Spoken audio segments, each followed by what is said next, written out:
हम न जैबे बलम घरे बाबा, हम न जैबे बलम घर में, हम न जैबे बलम घर में बाबा, जियर जरगल हमार बाबा। हम न जैबे बलम घर में बाबा, हम न जैबे बलम घर में, हम न जैबे बलम घर में बाबा, जियर जरगल हमार बाबा। हम न जैबे बलम घर में बाबा, हम न जैबे बलम घर में, हम न जैबे बलम घर में बाबा, हम न जैबे बलम घर में।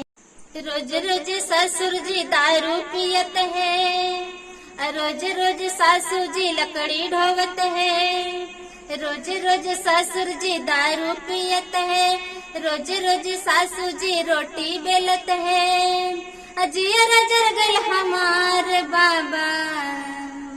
हम न जैबे बलम घर में बाबा, हम न जैबे बलम घर में, हम न जैबे बलम घर में बाबा, जियर जरगल हमार बाबा।